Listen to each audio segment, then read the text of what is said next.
is obviously the complexity of the both diversity of this case, but also the complexity and the controversy that roots in the development of this case as it goes along.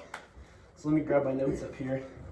Obviously, to really understand the depth and the scope of this case, we must first really talk about O.J. Simpson as a person and really dive into that. So obviously, Nathan, would you like to talk about the Heisman Trophy in his football career?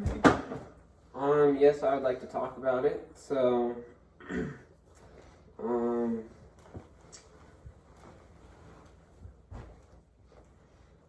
Can I get you going, Nathan? Yeah. So O.J. Simpson, obviously, a lot of people actually don't know this about him because the controversy sometimes can kind of plague the scope of people's view about certain people, and this is obviously O.J. is a great example of this, how people can kind of just see the controversy and kind of let that control their opinion on him.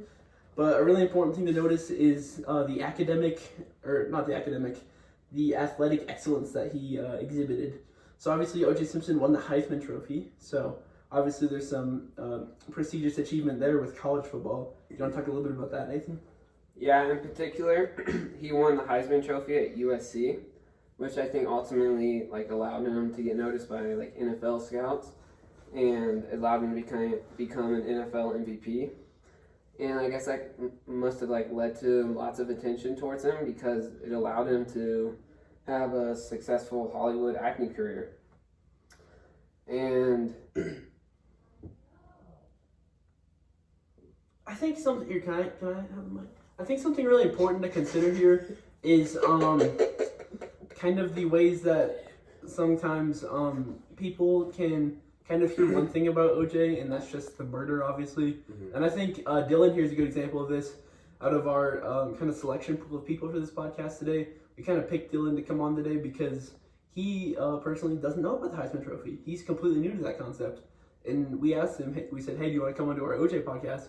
And he says, OJ, I don't really want to. That's really controversial. And we said, yeah, Dylan, that's really, really cool, actually. Mm-hmm. Because OJ, there's a lot more to his story. And it's that's what we're going to get into today. But Dylan, do you want to talk a little bit about kind of that concept of how you thought of OJ as kind of a one-sided coin and how you only saw the bad things that he did? Mm-hmm. Yeah. I'd love to talk about that. I just think it's interesting how, I didn't know much about OJ. You really only see it on the news. It's OJ killed his wife and beat another dude up. OJ beat his wife a ton. And, he's a really good, he was a really good football player and had some of a LeBron James career type thing. Mm-hmm. And, I think that's why the allegations, really shook the cultural landscape. Mm-hmm. It's just how crazy those were. And, me being kind of a one-sided opinion because I've never really thought about OJ that there might be part of him that maybe didn't do it or maybe, some other controversies about that. I just think it's cool how I've gotten to learn and then I'm going to get to learn about the differences in opinions on what he did or what he maybe didn't do. Mm-hmm. I just think that's really cool. I mean, especially the white Bronco chase. I know you want to talk about the white Bronco chase. I want to talk about the white Bronco chase. But first, before we talk about the white Bronco chase, let's just wrap up this intro here. Obviously, we're on the couch. We all got our shoes off. We're all nice and comfy here. But I think this is going to be a really good time to really dive into OJ and just really build this relationship with his content and really start to dig in deeper here. But obviously, this intro that we're building is really vital to the content and understanding it to the best of our capabilities as people in this world of plaguing controversy about OJ. And it's just really interesting to me to see both sides as an intro so we get in the right frame of mind and really build this foundation for this topic we're about to talk about. Do you guys agree? Yeah. For sure. Nathan, I would love to. I guess to kind of add on to what Simeon was saying, especially since this event mainly took place in the 90s, I feel like it's kind of something cool we get to learn about in a different time period we didn't live in. Mm-hmm. So I think that's going to be really, I guess new to me, and I think it'd be a good thing to learn about. Yeah. And adding on to that, in a world where controversy is becoming kind of a staple of our society. It can be interesting to look at one of the most controversial cases of that time and really dig into how people responded to that and how it kind of polarized the population and how that can really have an impact on society at the time. And kind of like Nathan said, looking back into a different time frame can be really interesting there. But Dylan, you want to talk a little bit about the Bronco chase from your perspective, and then I'll contrast it with mine? Yeah, from our research, you know, how it kind of started is on June 17th in 1994, he failed to turn himself into the LAPD. And, you know, there was a lot of people. Well, let's slow down there, Dylan. Here, can I pass the mic? So obviously, on the night of June 12th of 1994, Simpson's ex-wife and Ron Goldman were both stabbed to death. I think we should touch on this here. Yeah. And obviously, this kind of shows us some insight into the mind frame of OJ. Well, OJ, but also just whoever was the killer. Because at this point, what this provides for the case is this insight on the mind space of the killer. And how, like, why didn't you use a gun? You know, why a knife?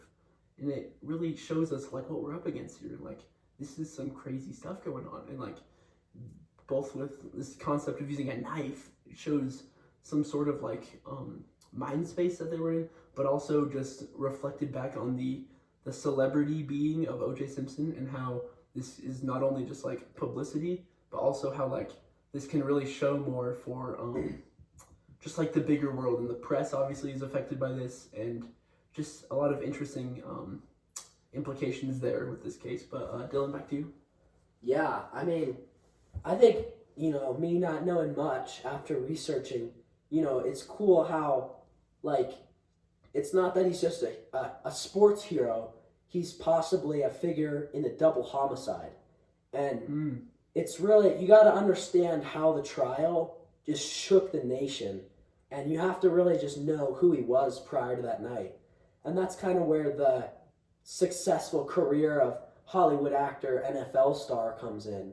And just how interesting that is to think that he would go from that to murdering two people. Mm-hmm. I just think it's potentially allegationally based. Yes. But I would like to talk a little bit about the white Bronco chase. Oh, yes. So, this might be one of the most iconic public-facing events in, like, human history. Yeah, that's definitely a crazy take, especially because, like, although, like, an event such as 9/11 hadn't happened then, but, like, even, like, World War II or the Vietnam War, that stuff had happened then. I feel like that definitely had a lot more attention compared to, like, this OJ stuff, even though it was, I guess, something new for the time. Just, I feel like there's definitely way more influential stuff happening way before that.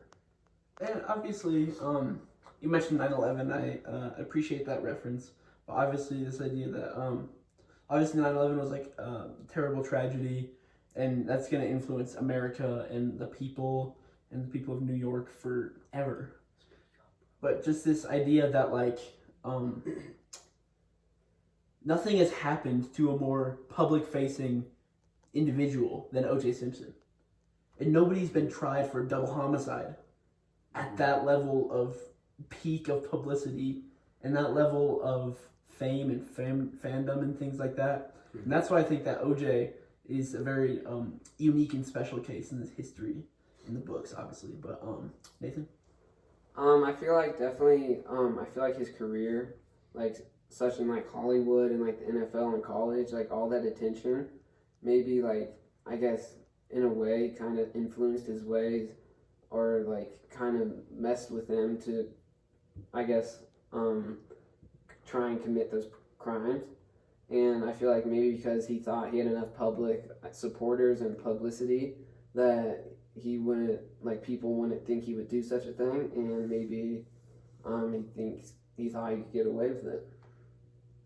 I'll add to that, because I just thought, you know, all about the Bronco, just how, I mean, the news outlets cut away from the NBA Finals broadcast to watch the slow speed pursuit. And, I mean, they were pulling up chairs to watch it on TV. And I just think it's cool. It's not cool, but it's weird how they weren't watching a fugitive wanted for a violent crime. They were watching a beloved superstar, basically, experience his public breakdown.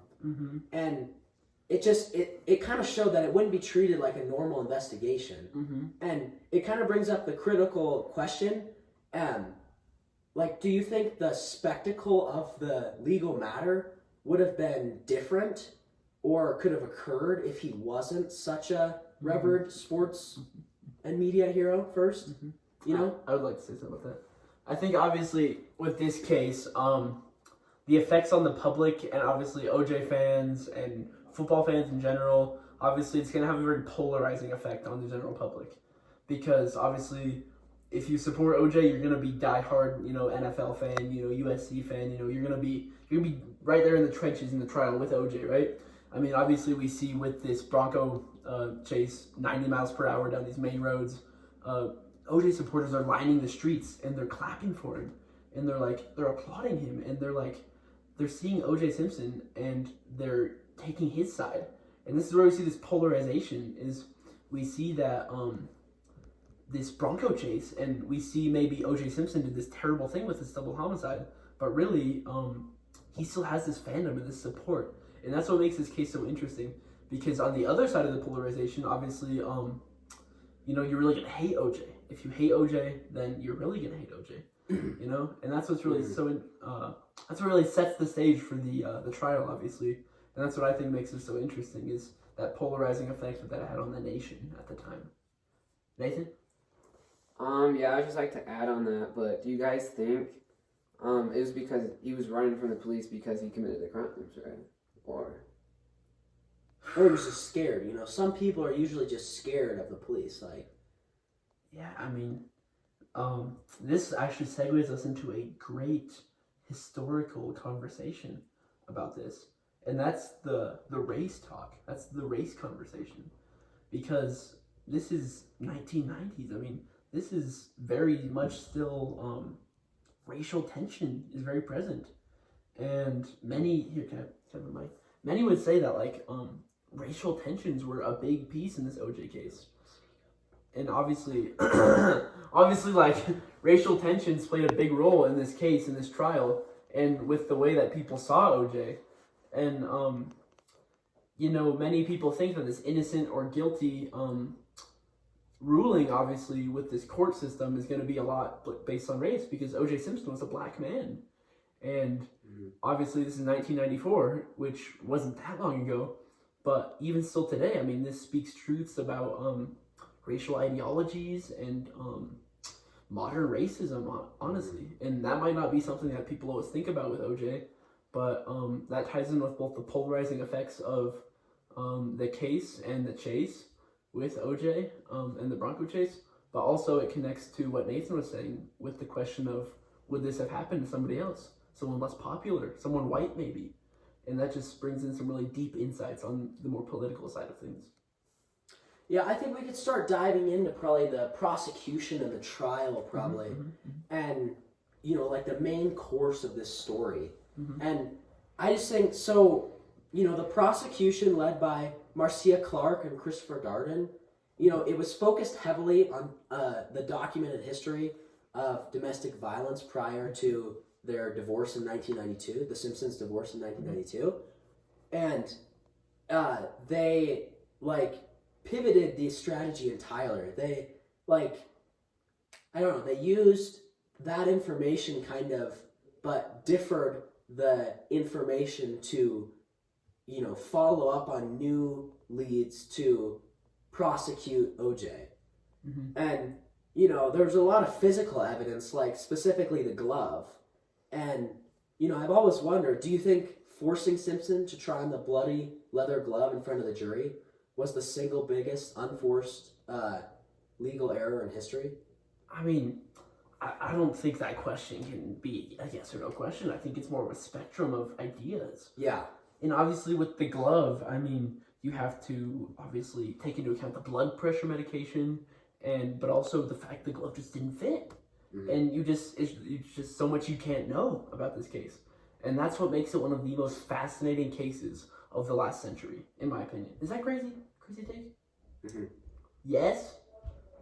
That's a crazy take. Yeah, crazy take. Okay. I think going back to the glove, it just when he stood before the jury and he was visibly struggling to pull the stiff, bloody-soaked glove over his hand.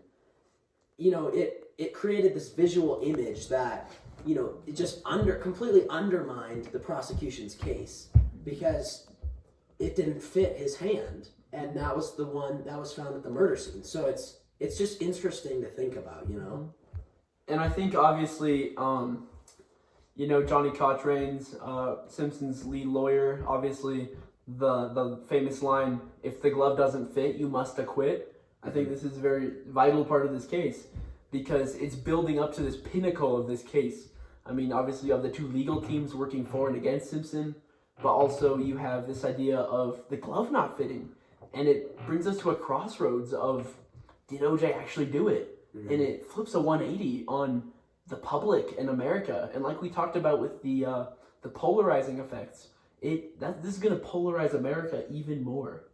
Because if you think about America already being polarized because of this fandom of OJ, but then maybe the people who are polarized against him, maybe they start to come back towards maybe not being so polarized against him.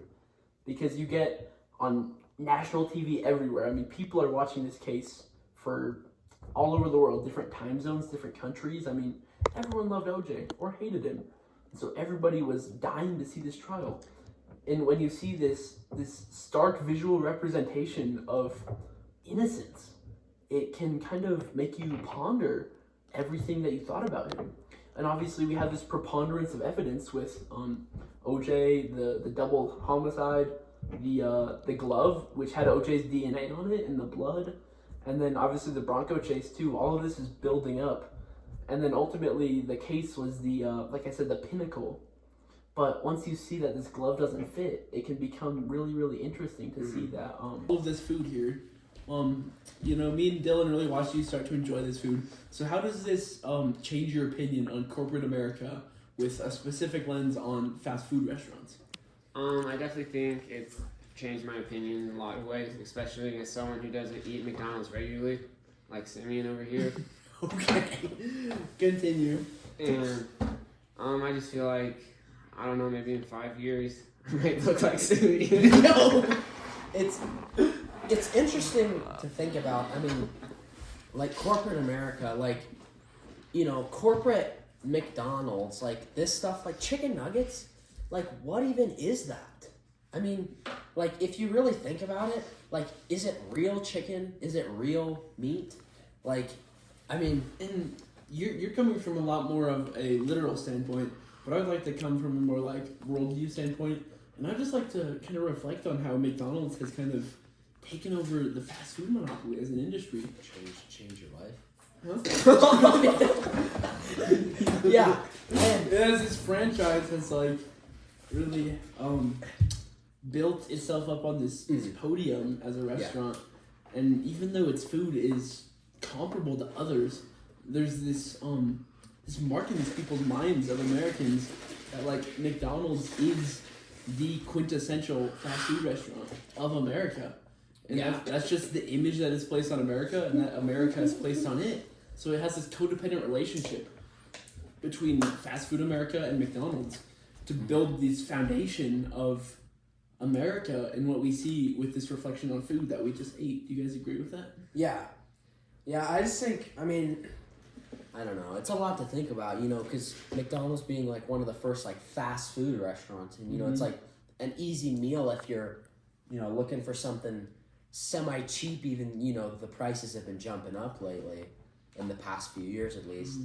But like it's just it was a big change from a sit-down restaurant where you had to go in and get something, where now you can just go through a drive-through and talk to Let's talk about drive-thrus. One person, and then and sometimes not even one person. I mean, McDonald's experimental AI drive-thru assistance is getting crazy. So, I mean, do you think because drive-thrus are a thing, it's adding to the percent up in obesity? Ultimately, yes, I do think so. I think that with obviously we look at the increase in unhealthy food consumption in America, and obviously just the correlation between corporate America trying to make money and then that customer service aspect with the target population of McDonald's, it's going to make it more and more convenient for obesity to become a thing in America. And I mean, countless studies have shown that obesity is growing almost like just with. McDonald's isn't like all that bad. Or like making it sound like it provides jobs, like absolute young people. It's a good starter for, an economy. Just like a Walmart builds up. Like our Walmart in Laramie is a great place to, do whatever you want because they have a ton of stuff. Like it's for jobs, but it's also for getting money into a small town like Laramie. Yeah, but ultimately Walmart doesn't get money into a small town. It gives money to the Walmart Corporation. And this is the fundamental problem, is that we're milking these poor, innocent townspeople for their money because we give them a cheeseburger. But we're just fueling... What time are we at, Niels? 4 minutes. We're fueling this powerhouse of corporate America. Just end it, bro.